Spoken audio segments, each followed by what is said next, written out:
With a higher style quotient than the boxy GLB class, the 2022 Mercedes-Benz GLA class SUV gives up some practicality in favor of a swoopier roofline and additional curb appeal.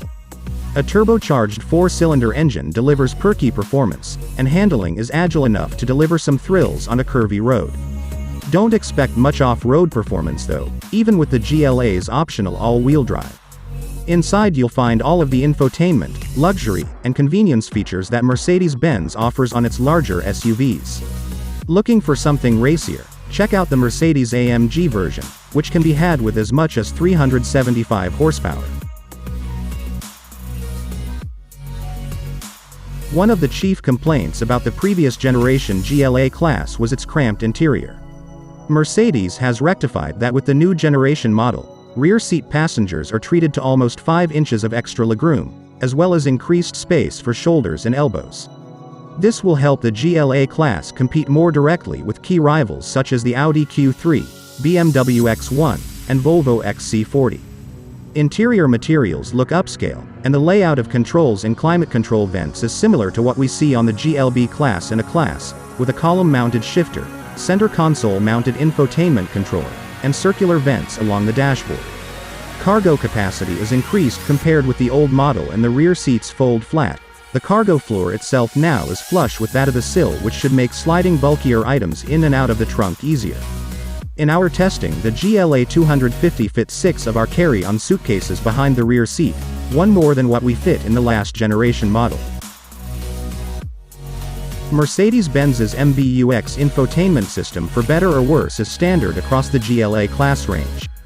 Base models come with two 7.0-inch displays, one for the driver's gauge display and one for the infotainment system itself. Dual 10.3-inch displays are optional.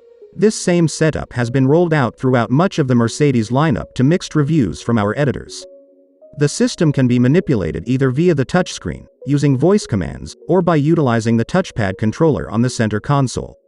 Apple CarPlay and Android Auto are standard, navigation, SiriusXM satellite radio, a head-up display and a Burmester premium audio system are all optional.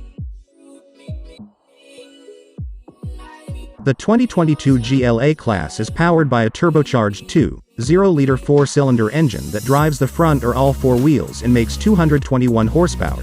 It's paired up with an 8-speed automatic. At our test track, an all-wheel drive GLA snapped off a 0 to 60 miles per hour time of just 6.3 seconds. Despite its peppy performance, that result is actually slower than the last generation model, which managed a 5.7-second result in the same test. While the 2022 GLA hasn't lost all of its spunkiness in the redesign, the suspension is notably more compliant over rough stretches of road, a welcome improvement over the old model. The EPA estimates that the GLA will deliver 25 mpg in the city, 34 mpg on the highway and 28 mpg combined. The all-wheel drive GLA fuel economy estimates are 1 mpg lower in all 3 metrics. Mercedes says a plug-in hybrid version will be added later to the lineup. We haven't had a chance to test the new GLA on our 200-mile highway fuel economy test route, but when we do we will update this story with results. Automated emergency braking is standard across the range, but more advanced driver assistance features such as adaptive cruise control and lane keeping assist will require adding the optional driver assistance package.